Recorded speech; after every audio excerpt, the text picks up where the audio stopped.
Hi, everyone. Thanks again for joining us for another episode of the Daily BizLink. Kathleen Gramzay is back for our Wednesday Wellness series. And today we're continuing the conversation on resilience, but talking about acts of service and out-of-the-box gifts. So Kathleen, thanks for being here. My pleasure. Good to be here. So there's just a little pressure in our society around gifts for the holidays, right? And we've been conditioned that giving gifts equals love, and it's great if we're giving gifts because we want to and it's joyful, but if we're doing it out of obligation or expectation, it can be very draining on our mental, emotional, physical, and financial selves. So today I'd like to talk about another way to give some gifts that actually increase your resilience while you're giving good gifts. And there's much research by Viktor Frankl, of course, and others who have talked about how having a sense of purpose and having meaning is really what gives us joy in life, and particularly when we are doing things for others or thinking of others. So this is another beautiful thing because there's two of the 5 love languages, if people are familiar with that. 2 of them are actually, one is acts of service and one is quality time.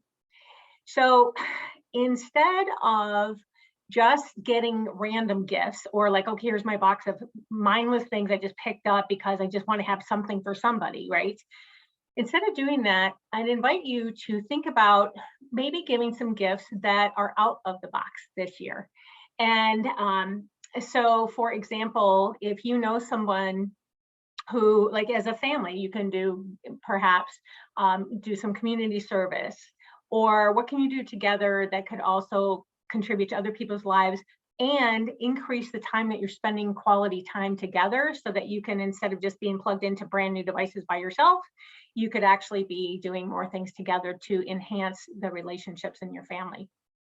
Another one is, do you have a neighbor who is isolated? Maybe they could use help with their grocery shopping, or maybe putting up their holiday decorations.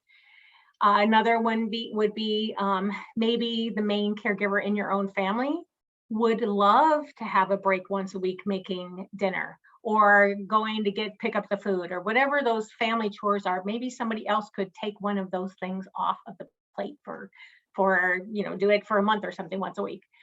Another one would be if you exchange gifts with girlfriends. I know I have lots of girlfriends and we do that. And we decided that our time spent together was our biggest gift. So instead of just buying something to buy something, what we do is decide what fun thing can we do together. And then we spend our time doing that fun thing together and really get to have our quality time that way. So I think all these are great ideas. And I think it's something that hopefully a lot of our listeners implement this holiday season. But as we tie this back to resilience, would you mind clarifying like how these actions help us to become more resilient individuals? Absolutely. When we spend time with each other, neurologically, it increases our resilience. It takes us out of that survival mode and puts us back into that restorative. So that's why when we do things that we enjoy with people, particularly, we get recharged, just like we had recently with Thanksgiving. And now, hopefully for the holidays, you're doing that as well. And it also, there's a bonus that we don't really think about sometimes, but sometimes it's in watching the reaction, right? When you give somebody a gift that is just like, somebody's sad, somebody's isolated, and you're going to spend however much time or do one simple thing for them, and you see the joy on their face, it touches our hearts. And that also, opening our hearts, also moves us into that restorative side. So we're not just doing things for other people, we get as much out of it as we give. And my feeling is that it's always mutually beneficial, right? When we do something for someone else, we always get more back if we're open and if we're giving in the right, from the right place.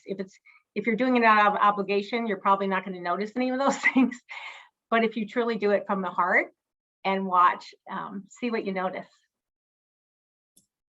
So Kathleen, do you have any specific challenges of this week for our listeners? Yes.